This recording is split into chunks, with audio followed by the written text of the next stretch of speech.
त्यामध्ये नियमित विद्यार्थी आहेत, माजी विद्यार्थी आहेत आणि बहिशाल विद्यार्थी आहेत.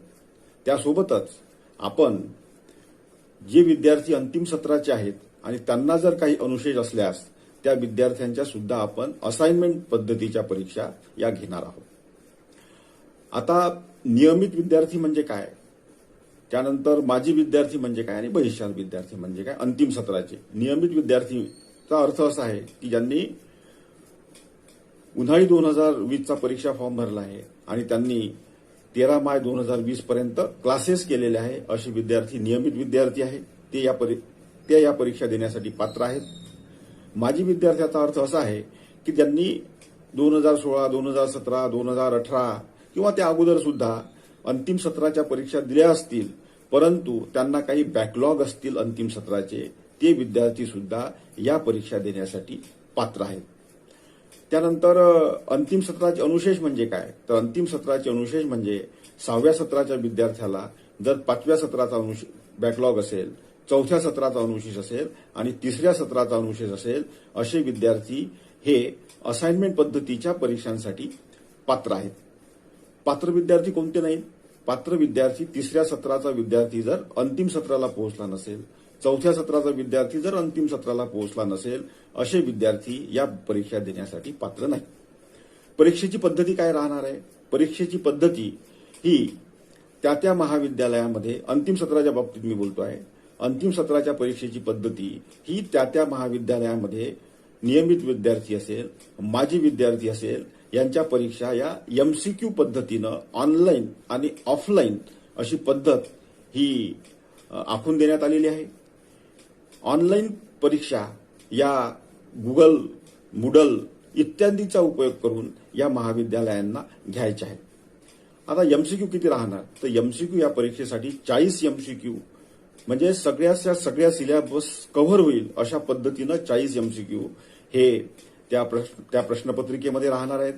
आणि त्या 40 MCQ पैकी विद्यार्थ्याला कुठलेही 20 प्रश्न सोडवायचे आहे. विद्यार्थी पूर्ण प्रश्न सुद्धा सोडवू शकतो, परंतु मूल्यांकन करतेवेळी ज्यामध्ये अचूक 20 आहेत, ते अचूक 20 चे आपण मूल्यांकन करणार आहोत आणि प्रत्येक प्रश्नाला 2 गुण हे राहणार आहे. हे झालं आपलं MCQ पद्धतीच्या परीक्षांबद्दल ऑनलाईन आणि ऑफलाईन. त्यानंतर परीक्षेचा वेळ हा 1 तासाचा यावेळेस राहणार आहे. 1 तासामध्ये विद्यार्थ्याला परीक्षा ही पूर्ण करायची आहे.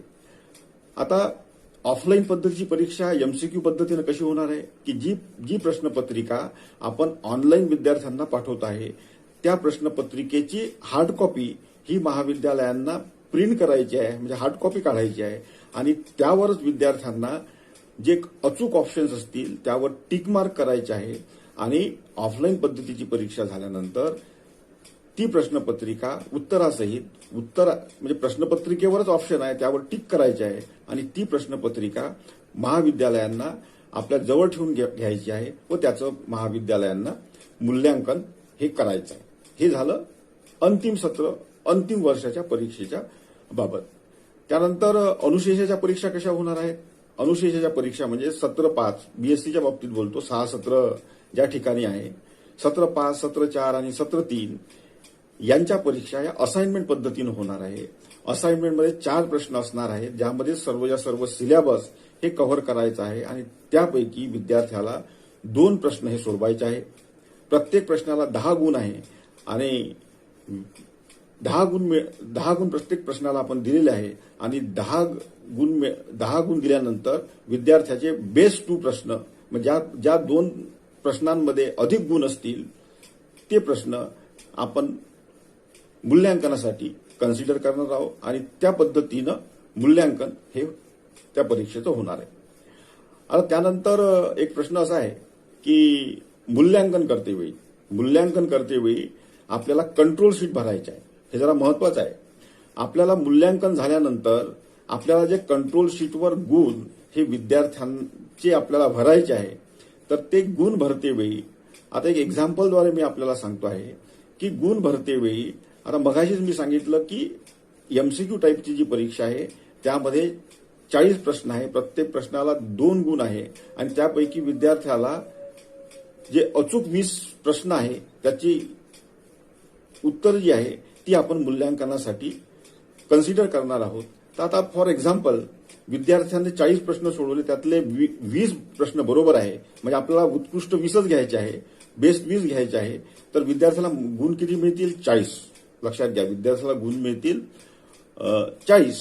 आता विद्यार्थ्याला 40 पैकी म्हणजे 40 गुण मिळाले तर त्याचं कन्व्हर्शन हे आपला पॅटर्न जर 80-20चा असेल, म्हणजे 80-20 जर आपल्या अभ्यासक्रमिकेमध्ये त्या लेखी परीक्षेला असेल तर 80 पैकी या मिळालेल्या गुणांचं रूपांतर करायचं आहे. आता 40 पैकी 40 तर 80 पैकी किती? तर 80 पैकी 80 गुण हे आपल्याला त्या कंट्रोल शीटवर भरायचे आहे. दुसरं एक्झाम्पल मी देतो.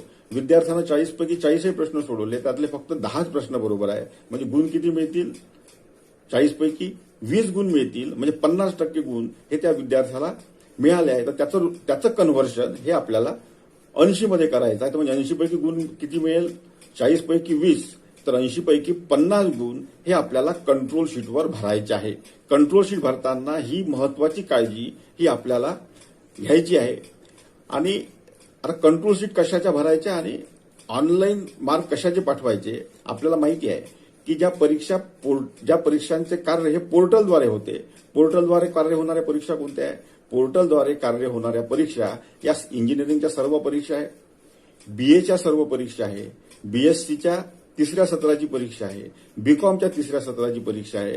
म्हणजे याचाच अर्थ असा आहे की पोर्टलवर आपल्याला इंजिनिअरिंग असेल तर सत्र 8, सत्र 7, सत्र 6 आणि सत्र 5 म्हणजे 5, 6, 7, 8 या सत्राचे गुण हे आपल्याला इंजिनिअरिंगच्या पोर्टलवर भरायचे आहे.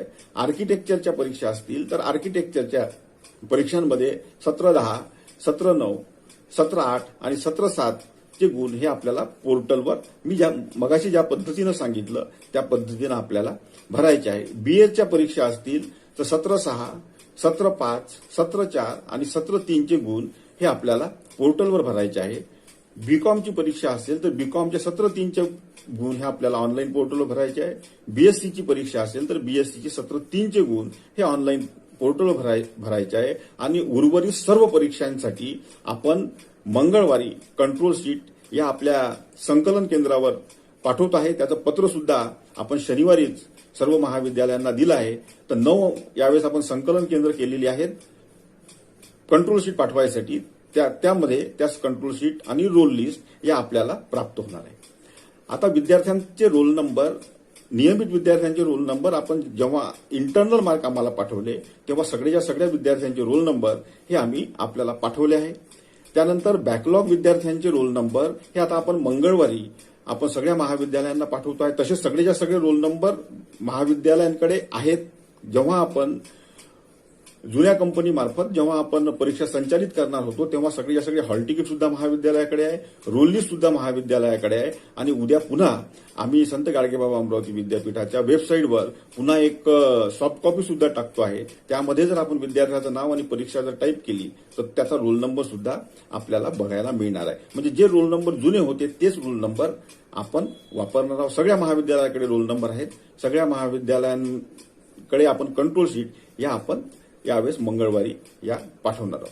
तर अशा पद्धतीनं आपल्याला कंट्रोल शीट भरायची आहे. कंट्रोल शीटच्या परीक्षा असेल तर कंट्रोल शीटवर मार्क भरायचे आहे. ऑनलाईन परीक्षा असतील त्या पोर्टलच्या माध्यमातून आपण करतो प्रचलित पद्धतीनं त्यावर सुद्धा गुण आपल्याला भरायचे आहे. पोर्टलवर जसे गुण भरतो आपण तसेच गुण हे आपल्याला कंट्रोल शीटवर सुद्धा भरायचे आहे. आणि कंट्रोल शीटवर कसे गुण भरायचे अगोदरच मी आपल्याला कसं कन्व्हर्शन करायचं हे आपल्याला मी या अगोदर सांगितलेलं आहे. आता राहिलं आहे की बहिशाल विद्यार्थ्यांबाबत. बहिशाल विद्यार्थ्याचा अर्थ असा आहे की बहिशाल विद्यार्थी म्हणजे जो विद्यार्थी कधीही महाविद्यालयामध्ये ऍडमिशन नव्हती त्याला आपण एक्सटर्नल स्टुडंट म्हणतो, त्याला महाविद्यालय नसतं. तर त्याची परीक्षा आता कशी होणार? तर बहिशालमध्ये आपल्याकडे एमएला विद्यार्थी आहे, आपल्याला बीएच्या पार्टला विद्यार्थी आहे, पार्ट 3 ला विद्यार्थी आहे आणि एमएससीच्या फक्त मॅथ्सला आपल्याकडे विद्यार्थी आहेत. तर बहिशालच्या सुद्धा परीक्षा आपल्या अंतिम वर्ष अंतिम सत्राच्याच परीक्षा आहे. तर बहिशाल विद्यार्थ्यांची रोल लिस्ट ही आपण संत गाडगेबाबा अमरावती विद्यापीठाच्या वेबसाईटवर टाकली आहे. त्यामध्ये त्यांचे सेंटर सुद्धा दिलेले आहेत. तर त्यांना त्या सेंटरवर जाऊन त्या परीक्षा या द्यावयाच्या आहेत. एक आम्ही हेल्पलाईन बहिशालसाठी सुद्धा केलेली आहे. आणि ज्या परीक्षा असेल त्या परीक्षांसाठी तो नंबर आपण दिलेला आहे. एमएससीचा परीक्षा असतील तर एमएससीच्या बहिष्यासाठी एक नंबर दिलाय, एमएच्या परीक्षेसाठी एक नंबर दिलाय आणि बीएच्या परीक्षेसाठी एक आपण नंबर दिलाय. काही अडचणी असल्यास आपण त्या मोबाईल नंबरवर जर संपर्क साधला तर आपली निश्चितपणानं अडचण ही सोडवली जाणार आहे. माझी सर्व प्राचार्यांना विनंती आहे की जे बहिष्याल विद्यार्थी आपल्या केंद्रावर येतील त्याची माहिती सुद्धा आम्ही आपल्याला पाठवणारच आहोत. जे बहिष्याल विद्यार्थी आपल्या केंद्रावर येतील त्यांची परीक्षा ही त्या पद्धतीनं आपल्याला आपण जो पेपर सेट करणार आहात त्या विषयाचा तो पेपर त्यांना सुद्धा आपल्याला द्यायचा आहे. हे झालं आपलं बहिष्याल विद्यार्थ्यांबाबत. तर बहिष्याल विद्यार्थ्यांची परीक्षा ही या पद्धतीनं होणार आहे. त्यानंतर बहिष्याल विद्यार्थ्यांचा आता प्रॉब्लेम सुटलेला आहे, त्यामुळे बहिष्याल विद्यार्थ्यांना कुठलीही अडचण ही आता येणार नाही. यानंतर आपल्याला बघायचं आहे की आपण कशा पद्धतीचे निकाल घोषित करणार आहोत. निकाल हे आपल्याला मागं सांगितल्याप्रमाणे 50% इंटरनल आणि 50% लेखी परीक्षेचे गुण या पद्धतीनं आपण सर्व विद्यार्थ्यांचे निकाल हे घोषित करणार आहोत.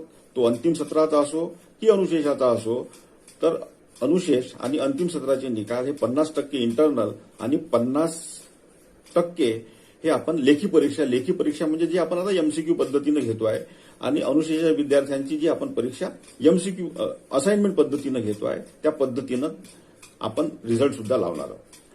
जी असाइनमेंट पद्धतीची जी परीक्षा आहे त्यामध्ये सुद्धा आपण सगळ्या कंट्रोल शीट या आपण पाठवतो आहोत.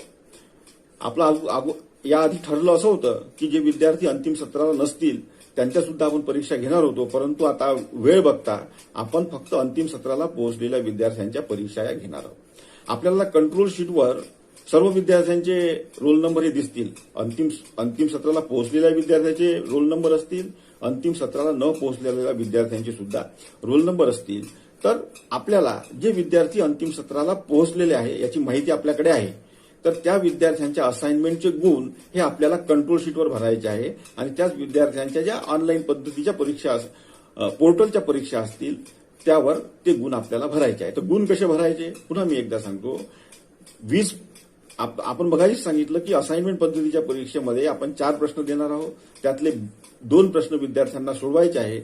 आता 2 प्रश्नामध्ये समजा 20 आपण मगाशी सांगितलं की प्रत्येक प्रश्नाला 10 गुण आहे, 2 प्रश्न सोडवायचे आहे म्हणजे 20 गुणांची परीक्षा आहे.